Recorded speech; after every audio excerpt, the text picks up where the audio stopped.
बच्चेदानी निकालने के बाद क्या-क्या साइड इफ़ेक्ट आपको दिख सकते हैं?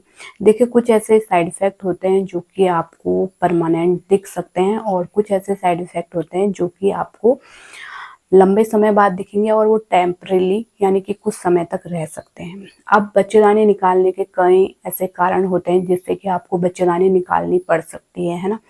जिसके पीछे सबसे पहला कारण होता है कैंसर। अगर आपके बच्चेदानी में कैंसर हो गया है या फिर आपके ओवरीज में कैंसर हो गया है या फिर आपको फाइब्रॉइड हो गया है जो कि ट्रीटमेंट के बाद भी ठीक नहीं हो रहा है, लंबे समय तक आपने ट्रीटमेंट ले लिया उसके बाद भी ठीक नहीं हो रहा है, या फिर पीरियड के दौरान आपको हैवी ब्लीडिंग चलती है जिस कारण की डॉक्टर आपको कह सकते हैं बच्चेदानी निकलवाने के लिए। या फिर एक और कारण रहता है बच्चेदानी निकालने का, वो है कि प्रोलैप्स यूट्रस यानी कि जो बच्चेदानी है वो खिसक के नीचे आ गई है। अब ये 4 डिग्री तक नीचे जा सकती है, जैसे फर्स्ट डिग्री में हल्की जाएगी, सेकंड में थोड़ा कम नीचे खिसकेगी, है ना। इस पे मैं फुल वीडियो भी लेके आऊंगी कि क्यों ये नीचे खिसक जाती है। और कुछ केस में क्या होता है कि 4th स्टेज में आ जाता है, यानी कि जो बच्चेदानी है काफ़ी ज़्यादा नीचे लटक जाती है ना। तो उस केस में क्या होता है कि अगर महिला की ज़्यादा एज हो गई है तो उस बच्चेदानी को निकाल दिया जाता है, अगर महिला की फैमिली कंप्लीट हो गई है तो कोई भी कारण हो सकते हैं बच्चेदानी निकालने के। तो इसके पीछे जान लेते हैं क्या क्या साइड इफेक्ट आपको हो सकते हैं। जी हाँ, जैसे कि मैंने बताया, कुछ ऐसे साइड इफेक्ट होंगे जो कि परमानेंट रहेंगे और कुछ ऐसे होंगे जो कि आपको टेम्परेरी कुछ समय तक रहेंगे और ज़्यादा दिन बाद भी दिख सकते हैं, यानी कि बच्चेदानी निकाल लिया उसके 4-5 साल बाद दिख रहे हैं, है ना। तो सबसे पहले बात कर लेते हैं जो आपको परमानेंट रहते हैं साइड इफेक्ट, उनकी बात कर लेते हैं। जैसे कि सबसे पहला साइड इफेक्ट होगा आपको कि आपको पीरियड आना बंद हो जाएगा। जी हाँ, जाहिर सी बात है, आपकी जो बच्चेदानी है उसके अंदर वाली जो लेयर होती है एंडोमेट्रियम लेयर, वही सेड आउट होती है आपके पीरियड के दौरान। अब आपकी बच्चेदानी रिमूव हो गई है यानी कि निकाल दी गई है, तो अब आपको पीरियड नहीं होगी। दूसरा साइड इफेक्ट जो कि परमानेंट हो जाता है वो है कि आप माँ नहीं बन पाती हैं। जाहिर सी बात है, गर्भ धारण करने के लिए गर्भाशय का यानी कि यूट्रस का होना काफ़ी ज़्यादा ज़रूरी होता है, लेकिन अगर आप उसको निकाल देंगे तो इसके बाद आप माँ नहीं बन पाएंगे। तो इसलिए डॉक्टर काफ़ी ज़्यादा बोलते हैं आपको सोच समझ के ही अपनी बच्चेदानी निकालनी चाहिए। अगर कैंसर है तो अलग बात है, तो आपको निकालनी ही पड़ती है ताकि कैंसर और भी ना आगे फैल जाए। लेकिन अगर आप जो हार्मोनल प्रॉब्लम है, हार्मोन्स के कारण ट्रीटमेंट के कारण ठीक कर पा रही हैं उस प्रॉब्लम को, है ना, हैवी ब्लीडिंग होना पीरियड में, हार्मोनल ट्रीटमेंट के कारण ठीक कर पा रही है, तो आपको निकालने की आवश्यकता नहीं है, यानी कि छोटी छोटी प्रॉब्लम में निकालने की आवश्यकता नहीं है। अगर आपकी प्रॉब्लम ठीक नहीं हो रही है ट्रीटमेंट के बाद भी और या फिर प्रोलैप्स यूट्रस यानी कि बच्चेदानी ज़्यादा ही नीचे खिसक के आ गई है और आपकी एज भी ज़्यादा हो गई है, तो डॉक्टर आपको सजेस्ट कर सकते हैं, क्योंकि इसके पीछे साइड इफ़ेक्ट काफ़ी ज़्यादा होते हैं जो कि आपको बाद में सहने पड़ सकते हैं, है ना। तो हमने बात कर ली कि जो परमानेंट साइड इफ़ेक्ट होंगे वो क्या होंगे, जैसे कि बच्चा नहीं हो पाएगा आपका और पीरियड भी बंद हो जाएंगे, है ना। अब बात कर लेते हैं जो टेम्परेरी साइड इफ़ेक्ट होते हैं वो आपको क्या हो सकते हैं, यानी कि कुछ समय तक रह सकते हैं वो साइड इफ़ेक्ट, या फिर 4-5 साल बाद हो रहे हैं, यानी कि बच्चेदानी निकालने के बाद 4-5 साल बाद साइड इफ़ेक्ट दिख रहे हैं।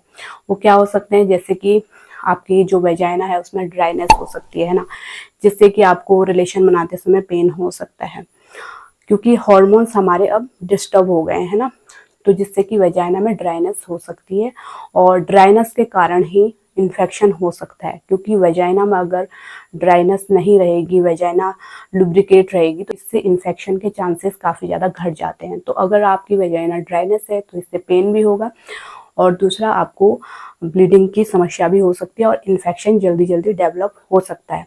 तो ये होते हैं टेम्परेरी साइड इफ़ेक्ट जो कि आपको दिख सकते हैं और ट्रीटमेंट कराने के बाद ये सही भी हो जाते हैं। दूसरे साइड इफ़ेक्ट की बात करें तो वो है वाइट डिस्चार्ज। जी हाँ, वाइट डिस्चार्ज की प्रॉब्लम भी आपको हो सकती है और इसके अलावा बीच बीच में ब्लीडिंग होना, इरेगुलर ब्लीडिंग होना, ये भी आपको बना रह सकता है।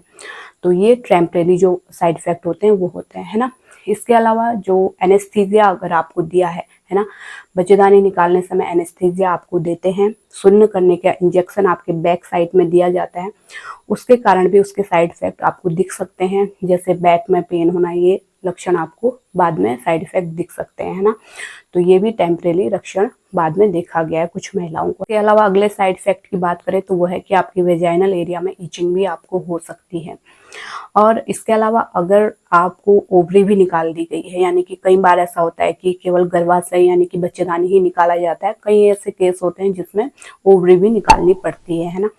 तो जैसे कि कैंसर आपको डेवलप हो गया, तो इस केस में ओवरी भी अगर आपकी निकल गई है तो यहाँ पे क्या होता है कि आपको प्रॉब्लम और भी ज़्यादा बढ़ सकती है। ओवरी जो हार्मोन बना रही थी वो आपको अब नहीं बनेंगे, तो आपको साइड इफेक्ट ज़्यादा देख सकते हैं, हार्मोनल इश्यूज आपके साथ आ सकती है ना। तो ये चीज़ें आपके साथ हो सकती हैं। इसके अलावा जब बच्चेदानी निकाली जाती है, यानी कि हिस्टेक्टोमी जब आपकी होती है, तो उस दौरान जो अगल बगल के जो भी ऑर्गन है उनको भी नुकसान पहुंच सकता है। जी हाँ, है ना। जैसे कि जो पेशाब की थैली होती है वो बच्चेदानी के आगे साइड होती है, तो उसको भी थोड़ा बहुत अगर चोट पहुंच रही है तो उनको भी नुकसान हो सकता है ना। या फिर कुछ ब्लड वेसल्स डैमेज हो गई, या फिर नर्व्स, या फिर आपकी आर्टरी वगैरह कट गई हैं, तो इससे भी आपको आगे चल के प्रॉब्लम हो सकती है। तो ये भी एक परमानेंट साइड इफेक्ट आपके साथ हो सकता है। अगल बगल के जो ऑर्गन है, आसपास के जो भी ऑर्गन है, उनको भी चोट पहुंच सकती है जब बच्चेदानी निकाली जाती है। तो ये भी एक साइड इफेक्ट परमानेंट बन जाता है। तो ये सारे साइड इफेक्ट आपके साथ होते हैं। देखिए होता क्या है कि हॉस्पिटल में जब हिस्टेक्टोमी आपकी होती है तो डॉक्टर जल्दीबाजी में कोई भी चीज़ें आपको नहीं बताते हैं कि आपको ये चीज़ होगा, ये चीज़ें होंगी, है ना। उनके पास अगर टाइम नहीं होता है, तो अगर आप मेरी ये वीडियो देखेंगे, काफ़ी अवेयरनेस वाली वीडियोस मैं आपके लिए लाते रहती हूँ, जिससे कि आपको लोगों को पूछने की आवश्यकता नहीं होगी, डॉक्टर से पूछने की आवश्यकता नहीं होगी, या फिर छोटी छोटी प्रॉब्लम में टेंशन लेने की आवश्यकता नहीं पड़ेगी आपको। आप टेंशन से बच जाएंगे, है ना। कई बार क्या होता है कि कोई कॉमन प्रॉब्लम चल रही होती है ना, तो आप समझती हैं उसको कोई बड़ी प्रॉब्लम हो गई, आप सोचते हैं कि हमें इसका कोई ये प्रॉब्लम वाली बात तो नहीं है। इस तरीके से आप काफ़ी ज़्यादा डर जाती हैं और डिप्रेशन में आ जाती हैं। तो कई बार प्रॉब्लम काफ़ी कॉमन होती है ना, तो उसको आप काफ़ी बड़ा बना के ले लेते हैं। आपको अवेयरनेस नहीं होती है, नॉलेज नहीं होती है, तो इसलिए आपके अवेयरनेस के लिए वीडियोस होती हैं। तो चैनल को जरूर सब्सक्राइब कीजिए, नोटिफिकेशन बेल को भी दबाएं, जिससे कि आने वाले वीडियोस के नोटिफिकेशन आपको मिलते रहेंगे।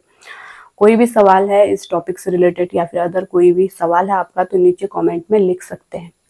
तो फिर मिलते हैं किसी और इंटरेस्टिंग वीडियो के साथ। Thanks for watching.